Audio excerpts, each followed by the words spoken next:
Fala, meus queridos, tudo bem com vocês? Sejam muito bem-vindos a mais um humilde quarto de hotel. Estamos em Munique, cobertura da Liga dos Campeões, terça-feira, quartas de final, Bayern de Munique e Inter de Milão, mas isso é papo para amanhã, a partir de amanhã. Hoje é dia de falar do Tugão por aqui, 28ª rodada do Campeonato Português, briga na liderança entre Benfica e Sporting. O Benfica foi ao Estádio do Dragão, talvez numa das partidas mais difíceis dessa reta final, projetando essa reta final para os encarnados enfrentar o clássico contra o Futebol Clube do Porto, num terreno que costumava ser hostil, que costumava ser difícil, e o Benfica amassou, o Benfica atropelou, o Benfica poderia ter feito muito mais gols do que fez na partida, e o jogo terminou 4-1 para os encarnados. O Benfica sobrou contra o Porto, escancarando a boa fase do Benfica, coletivamente e individualmente. A gente vai falar sobre isso. Vitórias seguidas, o time parece que engrenou depois da eliminação da Liga dos Campeões, a coisa está andando muito positivamente, mas também deixando claro, escancarando os problemas do Futebol Clube do Porto. Muitos problemas. Problemas esses que muita gente pode colocar num ano de transição, eu acho até justo, na falta de recursos do plantel, e eu acho até justo, mas que vem muito da filosofia do seu treinador, da forma com que ele enxerga futebol e da forma com que ele trata esse tipo de jogo. Eu tenho que tomar cuidado aqui para não falar mais do Porto e dos seus problemas do que propriamente enaltecer a vitória do Benfica. Então, para isso, eu vou começar falando do Benfica mais aqui e contando a historinha do jogo, né? O Benfica, basicamente, tem um esquema muito bem montado, muito bem definido, sabendo as suas funções, as suas características, as suas limitações e as suas virtudes. E jogou hoje no erro do Porto.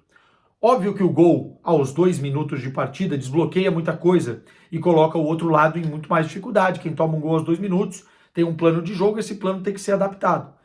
Mas eu fico com a sensação, por tudo que foi o jogo, pelas chances que o Benfica criou, bolas na trave no primeiro tempo, chances claras perdidas, defesas do Diogo Costa, enfim. Se não sair aos 2 minutos, sai aos 4. Se não sairia aos 4, sairia aos 8, depois aos 15, enfim. O Porto iria tomar a quantidade de gols que tomou, ou mais, se não fosse o acaso e os erros e a ineficácia, muitas vezes, do Benfica e também o Diogo Costa. Então não dá para colocar a culpa nesse gol tão cedo. O Porto era uma salada de frutas tão grande, tão descoordenada, tão descompensada, tão descompactada, enfim, que fez com que o Benfica soubesse exatamente o que queria fazer e aproveitar os erros do Porto. O primeiro gol sai numa trama muito interessante do lado esquerdo, que é um lado forte do Benfica. O Aktürkoğlu, parêntese aqui, voltou a jogar bem, fez um grande jogo no Estádio do Dragão hoje, sendo voluntarioso, toda vez que pegou na bola, foi para cima, gerou jogo, deu velocidade, criou um inferno na vida do Leon Pérez, que foi muito mal na partida pela direita da defesa do Porto. E o primeiro gol sai de uma trama entre Carreiras e Aktürkoğlu, uma bola alçada na área, e nessa bagunça defensiva que é o Porto, o Pavlidis entra entre os dois zagueiros que estão perdidaços no lance, e a bola, enfim, cai no pé do Pavlidis, não é nem um gol de cabeça, né? Ele entra, a bola tem o tempo da queda e o Pavlidis faz 1-0. Óbvio, condiciona o jogo um pouco, mas, enfim, o Porto começa a tentar jogar, o Benfica basicamente dá a bola ao Porto. No primeiro tempo, acho que foi 70%, 69% de posse de bola para o Porto, se fecha, se compacta para explorar o contra-ataque. Foi essa a estratégia do Bruno Lage, até porque ele tinha Di Maria, Aktürkoğlu. Muito bom também a trama entre Di Maria e Osners pela direita, né? Porque o Di Maria muitas vezes voltava para defender e ajudar ali o Tomás Araújo pelo lado direito. Era o Osners que ocupava aquele espaço e muitas vezes eles se invertiam de posição e muitas vezes também o Di Maria ocupava o corredor central, né? Então gostei também dessa trama. O Benfica se defendeu e começou a jogar no erro do Porto. E aí a gente vê um grande problema do Porto, que é o processo inicial de construção. O Porto joga com 3 zagueiros, basicamente sempre quando o Anselmi, desde que o Anselmi chegou. Obviamente que tem algumas nuances e movimentos e momentos que forma uma linha de 4, inclusive no segundo tempo, mas que eu acho que isso ainda deixa mais confuso quem está em campo do que propriamente facilita alguma coisa. E esses 3 zagueiros, Leon Pérez pela direita, Marcano pela esquerda e o Eustáquio, que foi adaptado como zagueiro, ficam muitos desprotegidos com apenas um trinco. Havia um espaço gigantesco entre os setores. E aí, sabendo disso, o Benfica bloqueou meia quadra, deixou esses zagueiros que têm uma capacidade muito ruim de construir, de verticalizar, de acelerar, enfim, de sair dessa arapuca, tocarem a bola, e por isso teve posse de bola o Porto, de uma forma ineficaz. As poucas jogadas de desequilíbrio que o Porto criou no primeiro tempo saíram dos pés do Rodrigo Mora, que é um oásis dessa equipe, né? Uma bola de letra que ele aciona ao lateral, a passada, acho que é o Moura, que passou e depois cruza na área. Enfim, uma bola que é uma boa trama num contra-ataque, foi o único contra-ataque que o Porto conseguiu emplacar no jogo, que o PP toca pro Samu e o Samu perde o gol. Parêntese aqui pro Samu. O Samu chegou no Porto jogando muita bola, fazendo muitos gols. Mas você veja como o coletivo e a insegurança do time e os problemas do time atrapalham também os desempenhos individuais. O Samu está em queda, né? Já não faz os gols que fazia antes e perde gols que antes, muito provavelmente, não perderia. Ele perdeu esse no primeiro tempo e perdeu o outro de cabeça no segundo tempo. Foi dele o gol do Porto, mas e ele foi bem no ataque, mas enfim, fica aí até uma coisa que parecia garantida para o torcedor do Porto, já não é, né? Que é o Samu perder gols. E aí o Benfica começa a jogar no erro do Porto, começa a acelerar os processos, o Porto perdidaço na marcação e as chances vão aparecendo. Até que sai o segundo gol do Pavlidis, uma bela jogada do Pavlidis depois de um chute falhado do Florentino, né? Ele consegue cortar o zagueiro e bater com muita tranquilidade para fazer o 2-0 e praticamente a impressão que dava era que o 2-0 era lucro perante as chances que o Benfica perdeu. Perdeu chance com o Florentino, que saiu também no meio dos zagueiros em cruzamento, perdeu chance com bola na trave, com o Diogo Costa tirando da cabeça do Pavlidis, enfim, perdeu chance de tudo quanto é jeito e parecia que era só chegar que o Porto ia dar a chave na mão dos jogadores do Benfica e estava tudo certo. A incapacidade do Porto de competir defensivamente é que assusta. No segundo tempo, o Benfica tem mais a bola e ao invés da postura mudar, o Porto volta para o segundo tempo, parece que ainda pior. Aí sai, obviamente, o 3-0, mais um gol do Pavlidis, hat-trick do Pavlidis, né? Os números são excelentes, se eu não estou enganado, 14 gols no campeonato. Nesse momento, o Pavlidis vivendo uma grande fase. E acho que o torcedor no estádio, estava trocando ideia com alguns amigos que estavam lá, já começaram a pensar em ir embora, porque não tem jeito, não via-se o Porto reagir. Enfim, o Porto faz o gol aos 81 minutos com o Samu e depois o Benfica ainda faz mais um gol num outro cruzamento. E aí a gente vai falar sobre isso. 4-1 definido. Do Benfica, eu destaco, óbvio, o Pavlidis, hat-trick, fase maravilhosa, não apenas nas finalizações, mas na forma como ele se movimenta, ataca espaço, abre jogo, gera jogo, enfim, tá muito bem o Pavlidis. O Akin Turkoglu fez um partidaço, o Di Maria deu mais uma assistência na sua carreira, né? Mais uma vez para o Pavlidis. O Bruno Lage armou o time direitinho. Acho que tudo correu bem, como o Benfica queria na partida. Agora, para o Porto,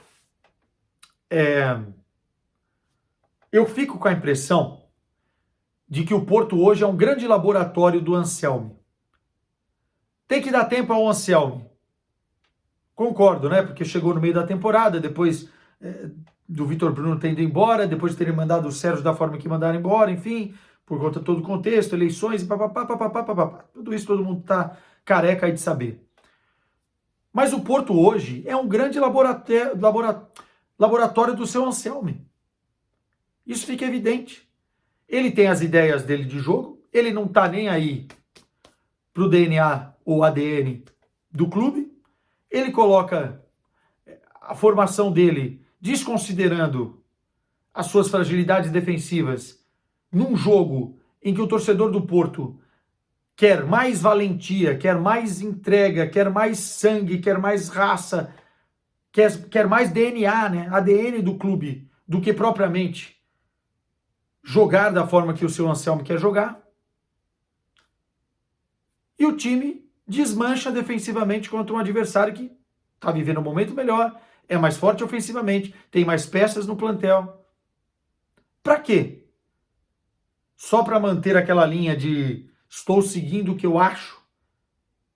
Me parece que o Anselmi não entendeu o que é um Porto e Benfica, cara. Não entendeu a representatividade desse jogo que vai além do futebol, que eu já expliquei aqui no canal. 4-1 para o torcedor do Porto seria para lenço branco, ó, para qualquer treinador. É muito feio perder de 4-1 do Benfica no estádio do Dragão, cara. O time não constrói bem. O time não defende bem. O time não consegue, quando bem marcado, gerar jogo com seus principais jogadores de criação, né? O PP e o Mora. O Fábio Vieira, sombra do jogador que já foi. Precisa melhorar muito. Os alas dão amplitude lá atrás, mas não ajudam lá na frente, mas não ajudam lá atrás. E também amplitude sem ter uma combinação de jogada com um ou outro jogador, sem ter uma triangulação, não faz sentido nenhum. E o Samu lá na frente, tendo uma, duas oportunidades, três, num samba de uma nota só, né? Que é jogar a bola no Samu e ver se ele resolve. Tanto que as mudanças no segundo tempo pioraram, as iniciais pioraram o Porto. Só depois que ele coloca o Zé Pedro, que deu um pouquinho mais de equilíbrio. De uma hora ali que o Porto estava jogando com uma linha de 4, 2 laterais, né? O Martim e o João Mário. O João Mário mais como ala? Eu não sei, eu tenho muitas dúvidas, e aqui não é oportunismo. Vocês, quando o Anselmo foi contratado, me perguntaram, eu respondi algumas vezes no Gelado, inclusive, o que eu achava. E eu acho que é um treinador que continua a achar a mesma coisa. É um treinador que tem as ideias dele, enfim, pode ter feito sucesso em outros momentos em clubes de menor expressão, mas não ganhou absolutamente nada na Argentina. No México, saiu da forma com que saiu. E no Independente Del Valle, com todo respeito, venceu, beleza. Mas significa tanto assim para justificar o Porto contratar? A crítica é pertinente, cara, porque até agora a gente não viu o que ele quer fazer nesse grande laboratório dele.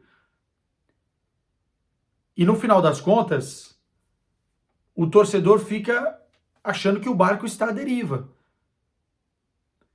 Não adianta você chegar num clube e não entender as características do clube.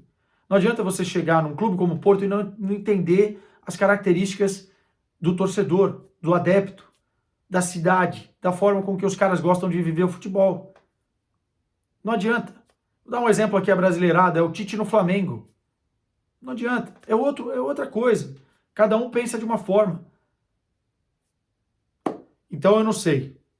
Óbvio, tem muita coisa que pode ser usada como muleta, tempo de trabalho, falta de investimento no plantel, jogadores que se perderam, enfim, precisa de mais uma temporada para adaptar, mas eu vejo pouca simbiose, pouca conexão do que esse cara pensa de futebol, daquilo que eu conheci, aprendi, do que é o Porto nos anos todos que eu vivo em Portugal. Posso estar errado. Veremos, meus caros. Um abraço para vocês, grande vitória do Benfica, e o Benfica agora bota pressão no Sporting, que tem que conseguir um resultado positivo, uma vitória contra o Braga, em jogo dificílimo nesta segunda-feira. Tchau para vocês e vamos para a semana de Champions.